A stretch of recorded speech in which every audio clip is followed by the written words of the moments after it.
we'll all agree is good news. Now, as judges are to be given powers to impose tougher sentences on paedophiles who are courting paedophile stings. And for those of you who don't know, although I'm sure most of you do, a paedophile sting is where someone pretends to be a child online as bait, waiting for some dirty bastard to make contact with them in order to try and groom and or meet the child for sexual activity.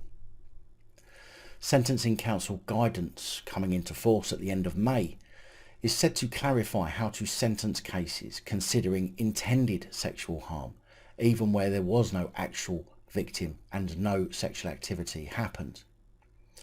Currently, offenders have sought reduced jail terms by saying that no child was actually hurt or involved, which allows a judge to offer lower sentences because of the absence of a real affected child.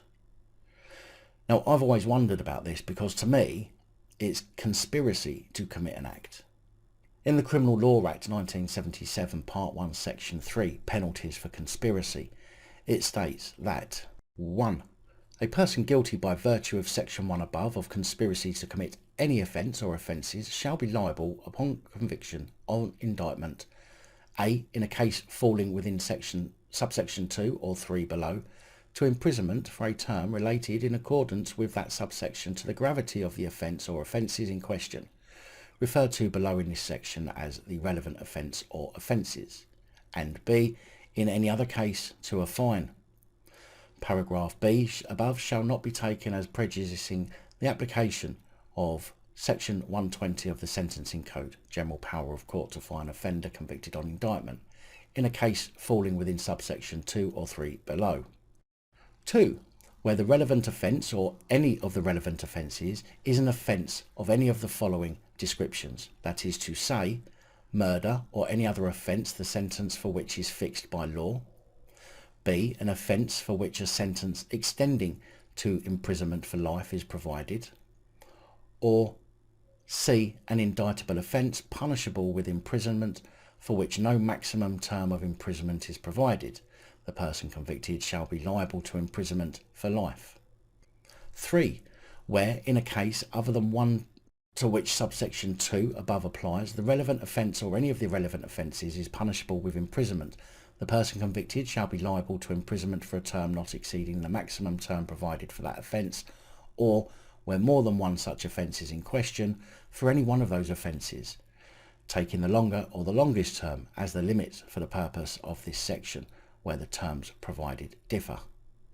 In the case of an offence triable either way, the references above in this subsection to the maximum term provided for that offence are references to the maximum term so provided on conviction of indictment.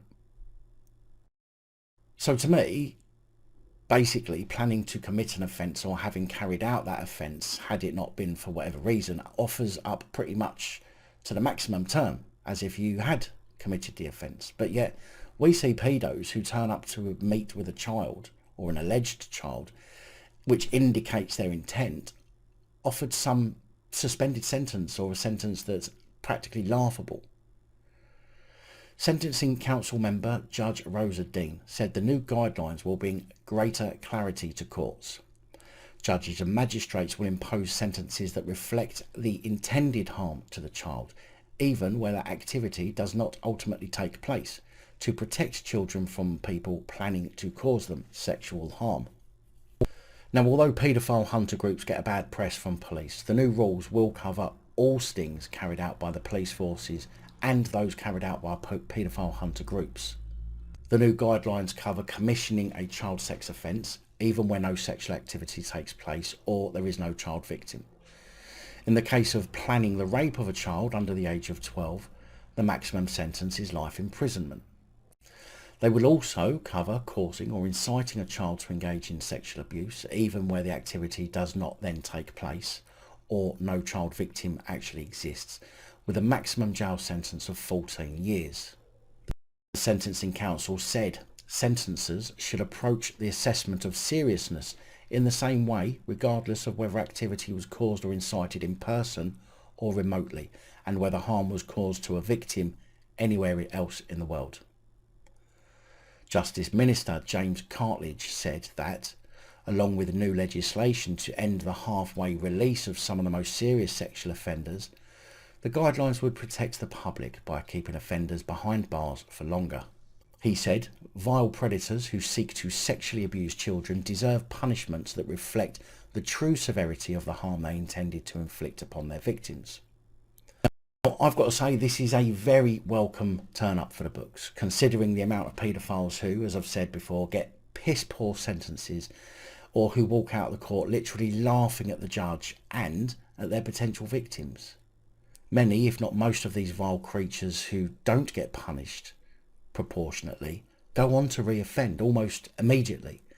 And most don't even follow the sexual harm prevention order which they're given, which in itself is at the very least contempt of court, but still get given chance after chance.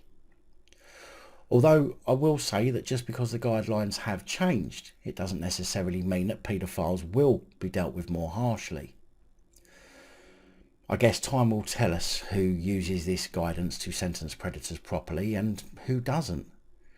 It might even give us an indication as to who in the judicial system has a soft spot for these dirty, cretinous cunts. Big thank you to channel supporters, especially these guys. Your support is truly appreciated. Don't forget to like, share, comment and subscribe. Let me know your thoughts, as I know many of you will. And until next time, stay safe, look after each other, film the police and other officials.